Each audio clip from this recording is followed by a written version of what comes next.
اب چائے سے کرتی ہے وہ رانجھے کی تواضع، اور ساتھ میں نمکین سے بسکٹ بھی ہے لاتی، دونوں ہی کسی پارک میں کھا لیتے ہیں برگر، اب لنچ میں ہیر کبھی چوری نہیں لاتی۔ خود جلوہ حسن کی تجلی ہو جاتا، پیتل سے میں سونے کی ڈلی ہو جاتا، اگر اس کی جگہ پرستش کرتا رب کی تو میں اپنے زمانے کا ولی ہو جاتا۔ وہ شخص جسے کہتے تھے شرافت کا نمونہ، وہ آج میرے سامنے فاقوں سے مر گیا، اوروں کی پیاس جس نے بجھائی تمام عمر، سنتے ہیں آج پیاس سے وہ شخص مر گیا، اور سارا شہر اس کی جنازے میں تھا شریک، تنہائیوں کے خوف سے جو شخص مر گیا۔ سنا ہے کہ لیلا کا یہ دستور تھا، بھیک دیتی تھی آتا تھا جو بھی گدا، ایک دن مجنوں بھی ہاتھ میں کاسا لے در پہ جا پہنچا کہ کچھ للہ دے، آئی لیلا سبھوں کو کچھ دیا، ہاتھ کے مجنوں سے کاسا لے لیا اور دے پٹخا زمیں پہ ایک بار، رقص سے مجنوں ہوا بے اختیار،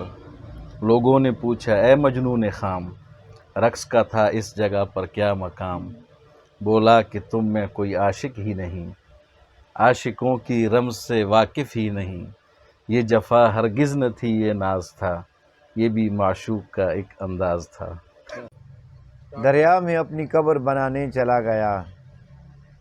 سورج کو ڈوبنے سے بچانے چلا گیا، خواہش تو سب سے آگے نکلنے کی تھی مگر جو گر پڑے تھے ان کو اٹھانے چلا گیا، اور اپنوں کی چاہتوں میں ملاوٹ تھی اس قدر، تنگا کے دشمنوں کو منانے چلا گیا۔ چل آ ایک ایسی نظم کہوں جو لفظ کہوں وہ ہو جائے، بس اشک کہوں تو ایک آنسو تیرے گورے گال کو دھو جائے، میں آ لکھوں تو آ جائے، میں بیٹھ لکھوں تو آ بیٹھے، میرے شانے پر سر رکھے تو، میں نیند کہوں تو سو جائے، کاغذ پر تیرے ہونٹ لکھوں تیرے ہونٹوں پر مسکان آئے، میں دل لکھوں تو دل تھامے، میں گم لکھوں تو کھو جائے،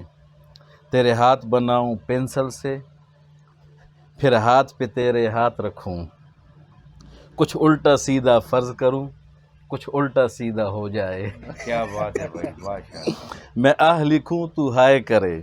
بے چین لکھوں بے چین ہو تو، پھر میں بے چین کا بے کاٹوں تجھے چین ذرا سا ہو جائے، ابھی عین لکھوں تو سوچے مجھے، پھر شین لکھوں تیری نیند اڑے، جب کاف لکھوں تو جو کچھ کچھ ہو، میں عشق لکھوں تو جو ہو جائے۔